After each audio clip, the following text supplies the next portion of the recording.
everyone! Welcome to our Food for the Mind and Soul, where we nourish our mind and soul together. Tayo ngayon ay nasa day 3 na at pag-usapan natin ang John chapter 3. And nakita ko dito sa John chapter 3 who Jesus is. He represent as the teacher sent from God. Jesus as the one who came down from heaven. Jesus as the Savior and the light of the world. My Rhema verse is John chapter 3 verse 30. He must increase but I must decrease. Yung word na binigay sa akin ng Lord is something need to change. Kung dati, more of me, less of Him, but now, more of Him, less of me. Samahan niyo ako na mag-reflect sa verse na to. Although marami tayong mababasa and maraming word na pwedeng ibigay sa atin si Lord. And one of this is yung John 3:16. Pinaka highlight ng verse na to, yung unconditional love ni God sa humanity. John chapter 3 verse 30 ay nag-strike sa akin. And nag-come up ako doon sa reflection na sino ba yung nag-glorify? Ako ba?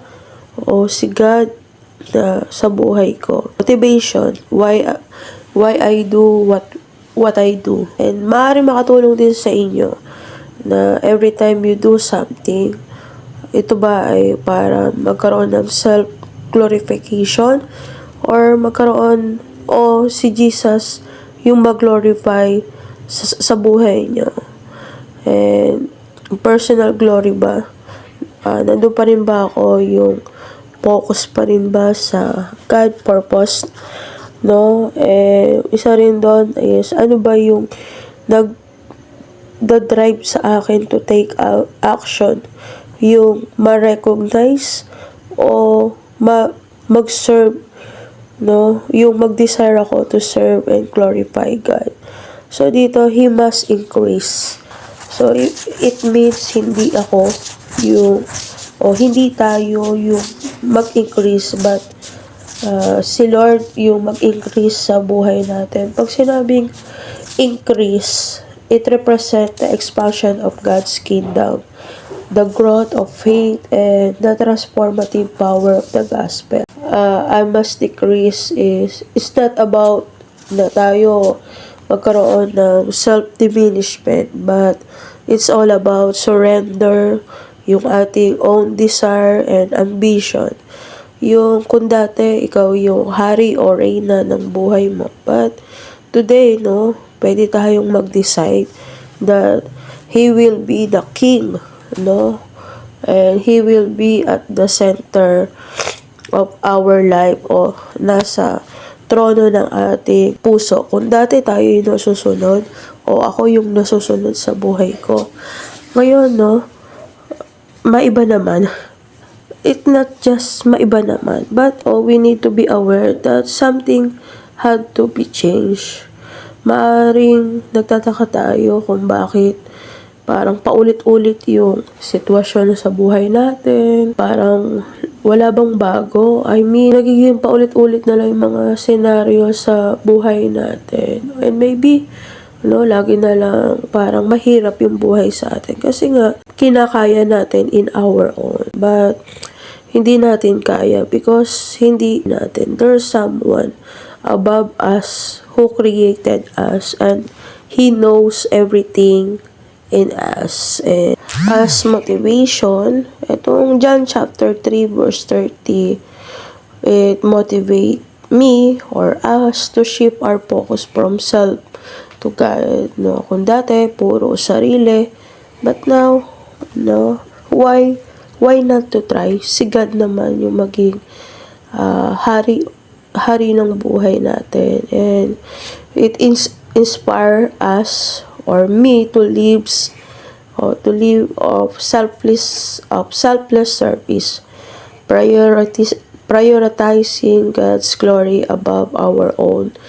desire. And itong verse na to, it encourages us to actively participate in the expansion of God's kingdom, sharing the gospel and making Jesus known to the world. Itong verse na to, noon dati, yung buong mundo ang nakakikilala o mas nagiging familiar sila dun sa mga problema natin. Why not to try, no? To share yung goodness and greatness ni Jesus sa buhay natin. Kaya, kung ginagawa tong nagsishare ako o sinishare ko yung aking journey in faith, kasi gusto kong malaman nyo who Jesus is, and kung bakit ko to ginagawa is I just want to share yung goodness and greatness ni Lord sa buhay ko. And this verse challenged me to move beyond yung kung dati makasarili ako, punong-puno ako ng sarili ko, is now, no, it challenged me to move beyond from self-centered existence, but to embrace a life of purpose and meaning.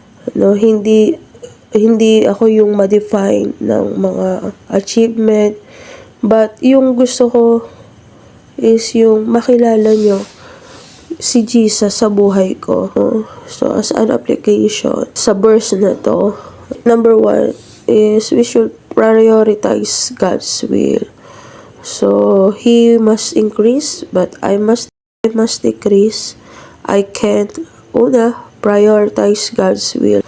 Number 1, prioritize God's will. Seek God's guidance in all areas of life, making His will our highest priority. So, kung hindi God's will, hindi. Pangalawa, practice selfless service. Actively look for opportunity to serve others, putting their need before our own. Share the gospel boldly and lovingly. Share the message of Jesus with those around me. Embrace humility. Cultivate humility, recognizing our limitation, and dependence on God. Support others' success. Celebrate the success of others, even if it means stepping back from the spotlight. And isa rin dun sa mga, kung titignan ko yung verse na to, kung isa-summarize ko in just one sentence, or in one word, or in a phrase, is being a servant of all. Yung He must increase and I must decrease, it means to be servant of all. And also, as an application, we should increase our spiritual growth and intimacy with God. So, kung ikaw, di mo pa naintindihan yung sinasabi ko, so, you have the opportunity na mag-seek deeper, na makilala pa si Jesus sa buhay mo. Pangalawa, magkaroon ng intimacy with Him as you read the Bible. Next is serving others humbly and without seeking praise. Hindi natin ginagawa yung isang bagay just to have, pakitang tao. But, hindi na, kaya tayo nagsiserve because hindi naman natin gusto na nagsiserve tayo para i-praise tayo ng ibang tao. Because, ang gusto lang natin is to serve, to serve. And dito makikita rin na na pwede nating i-apply sa buhay natin is to confess pride and seeking forgiveness. Sa oras na to, kung napansin mo, napansin ko sa buhay ko na mukhang ma-pride na ako, or maaring makatulong din sa'yo na yung naging yung hindi natin pag-recognize and pag-honor na merong Diyos sa buhay natin is nagpapakita na we have pride, and this is the time to seek forgiveness sa Diyos. Na kung dati, kung tayo na lang yung nagmamaneho ng buhay natin. But this time, now, allow natin siya na yung mag-drive sa buhay natin. And the last, na we can also apply sa buhay natin is focus on God's will rather than our personal desire.